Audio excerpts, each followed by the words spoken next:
Ladies and gentlemen, before we start pressure canning, I wanted to give you an update on our first donation toward giving to Texas food banks. I have made the first donation of $5,000 to Feeding Texas. I wanted to include all of you in this process since it is your money that is being donated, and if you would like to make a direct donation instead of going through me, you can see how easy it is to donate.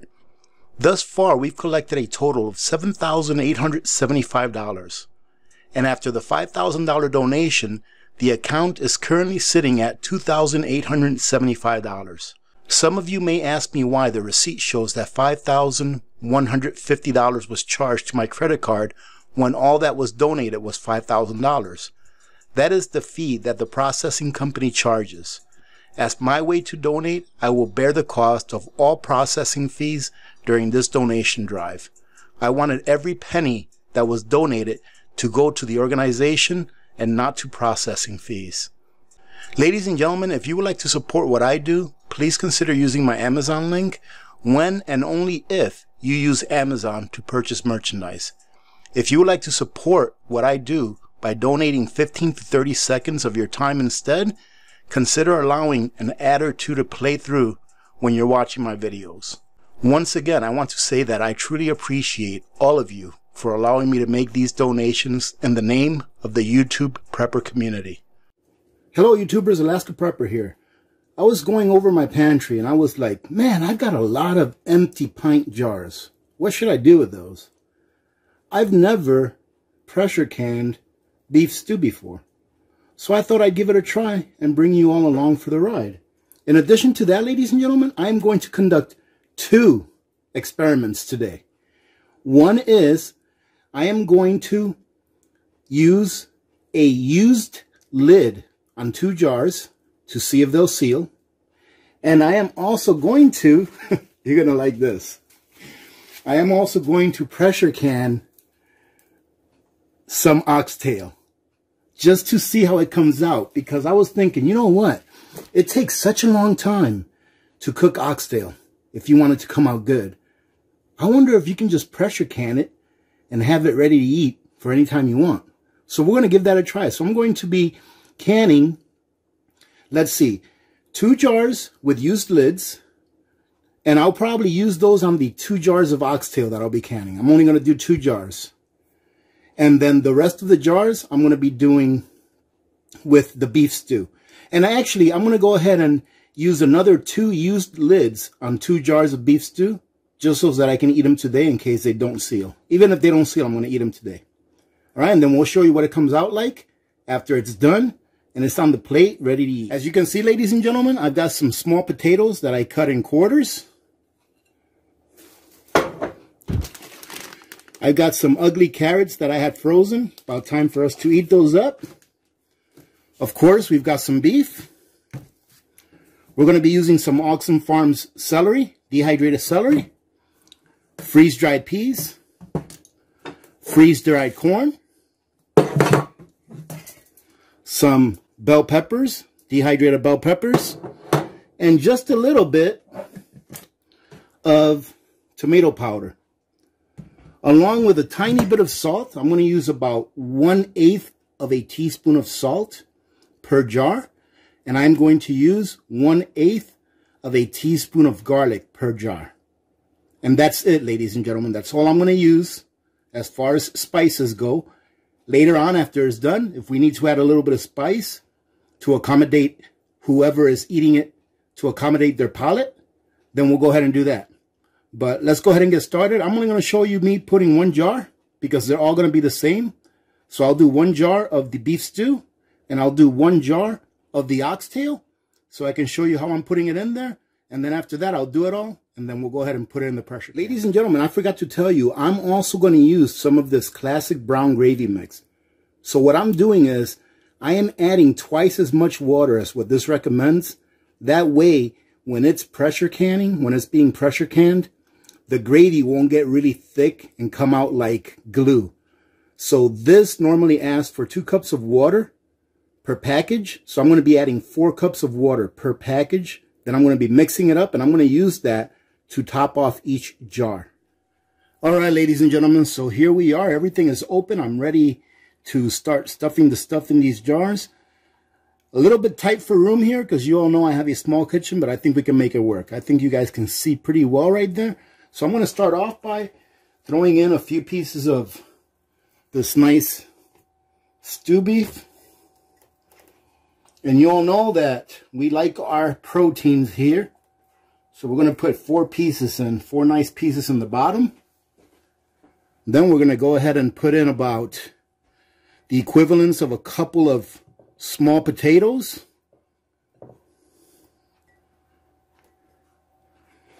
Then about 4 or 5 of these ugly carrots.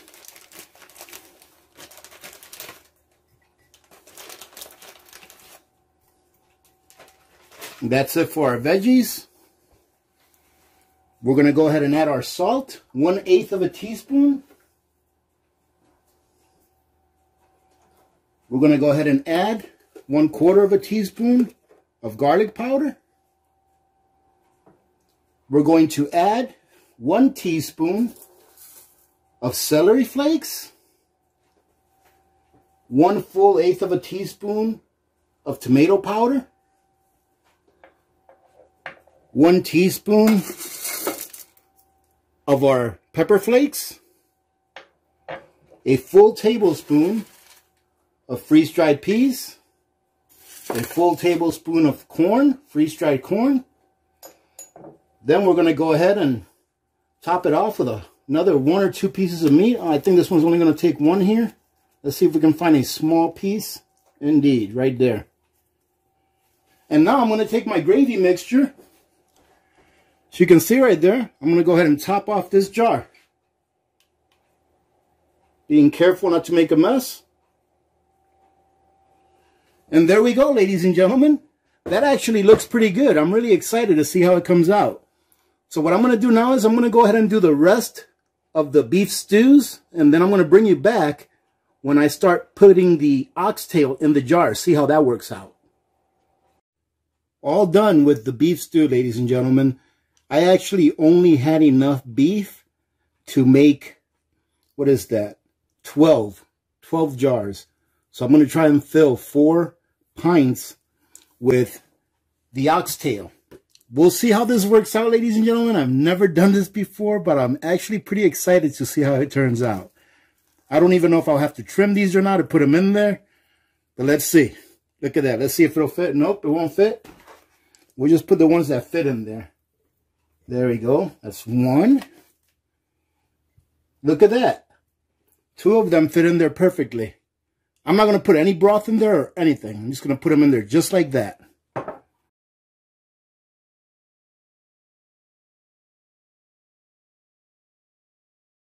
And there we go. They're all stuffed. I was able to stuff 3 jars with oxtail. Those were the only ones that fit. The other ones wouldn't fit in there because the bones were too big and wide. I decided, though, to put a little bit of salt in each of these. I think salt really helps to bring out the flavor. All right, ladies and gentlemen, I'm not going to go through the process of this with you, of, doing the lids and all that stuff and putting in the pressure canner, because I've done that in so many videos. So if you're new to pressure canning and you want to see the actual process from start to finish, go ahead and take a look at this video here in the upper right-hand corner of this video. You can go on there and you can see what the process is of start to finish in a pressure canner. This is more of a video showing you this experiment that I'm doing with the oxtail and also with the lids that have been used before. Okay, so I'm going to show you those before I put them in the canner. So all my jars are clean. I cleaned the rim on all of them. I went ahead and picked out 4 used lids. You can see I rinsed them off. But as you can see, these have been used before. You can see the little crease in there. And I even have dates on some of them. So these lids are all used. And what I'm going to do is this. I'm going to put these all the way in the bottom of my pan that I'm going to heat these up in. And I'm going to let these heat up a little bit extra to make sure that these little gaskets here, or the seals, get as gummy as they can get. Right? So I'm going to go ahead and put the lids on all of these. I'm going to go ahead and make sure that these are the last ones I put on. And we're going to mark them. In addition to whatever markings they already have, I'm going to go ahead and just draw a line across to make sure that we can identify them. And then I'll bring you all back when this is done. Okay, we're ready to put in our used lids, or to put our used lids on these jars. So I want to show them to you. That way you'll see that they're the actual used lids. Oh, look at that. They puffed up a little bit. That's nice. You see that one still has a little bit of marker on it. I'll put this on.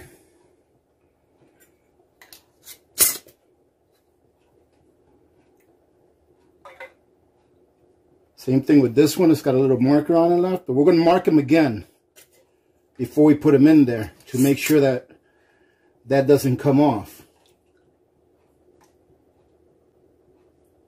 And I put them in the bottom of the pan. I put them in the bottom of the pot as they were heating up to make sure that these got nice and gummy. I'm hoping that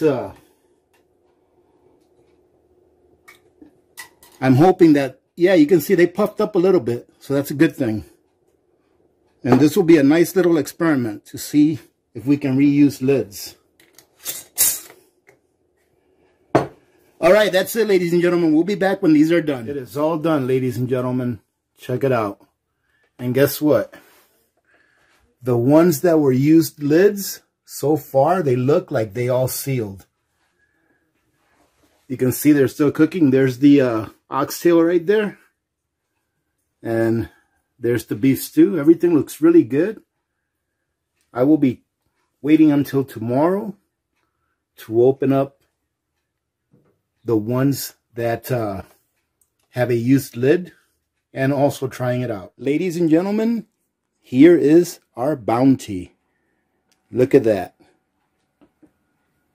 And guess what, ladies and gentlemen? You see this? The ones with the X on them? Those are the ones that I used previously used lids on. And look at this. They sealed. Every one of them sealed. This is some of that oxtail. Look at the oxtail. It looks kind of nasty, but I'm sure it'll be nice once we warm it up.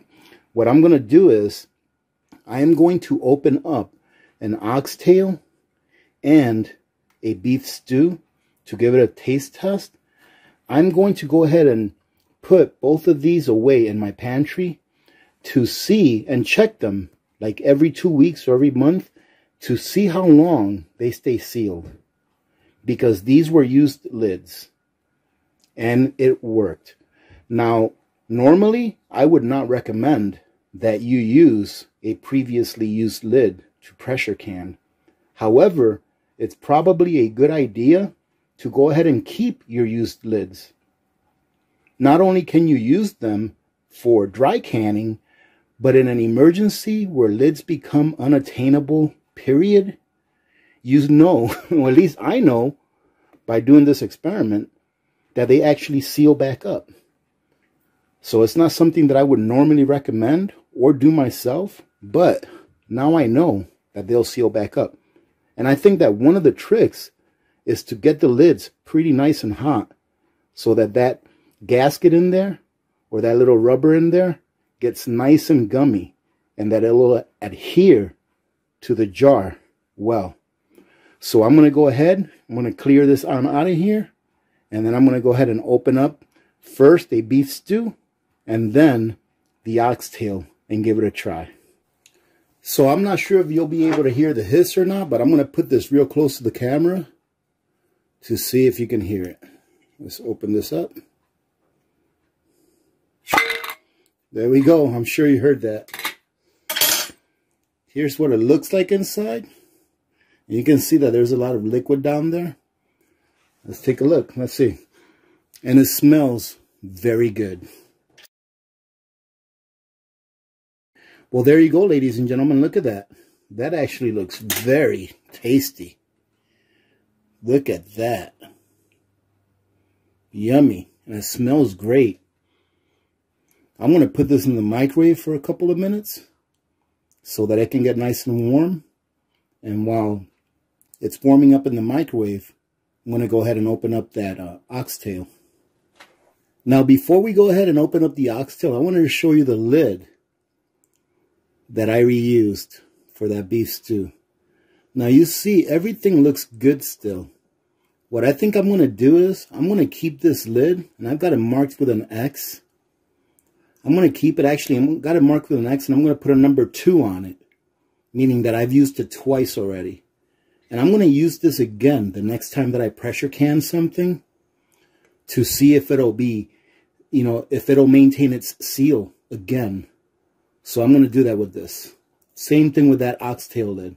Now let's open up that oxtail and see what it looks like. The oxtail actually looks pretty good in there. You can see all that fat that came off of it, that rendered off of it. But I'm curious to see if it's nice and tender, like meats usually are. But we'll see. Let's give it a try. All right. Definitely had a hiss. And that's what the inside looks like. Actually looks really, really good. I love oxtail. We're definitely going to have to go ahead and warm that up. Look at that. It all jellified. So let's go ahead and trade places with the beef stew in this. And here is our beef stew, ladies and gentlemen. It actually looks really good. And it smells really good. I put a few little pilot crackers there. Give it a little bit of texture with a crunch. And let's give it a try.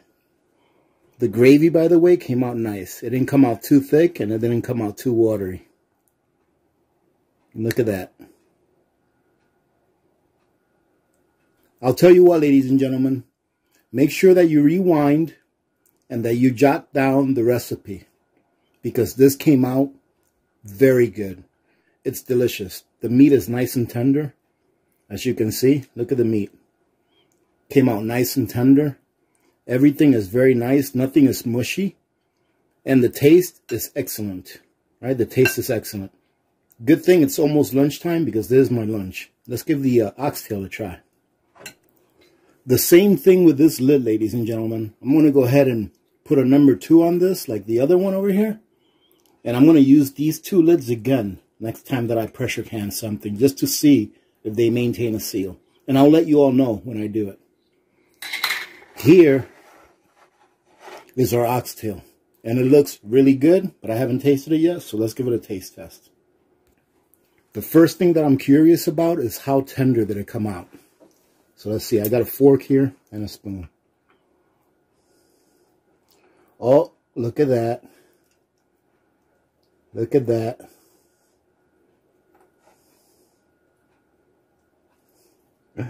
This looks really, really good. And ladies and gentlemen, I love oxtail. This looks delicious.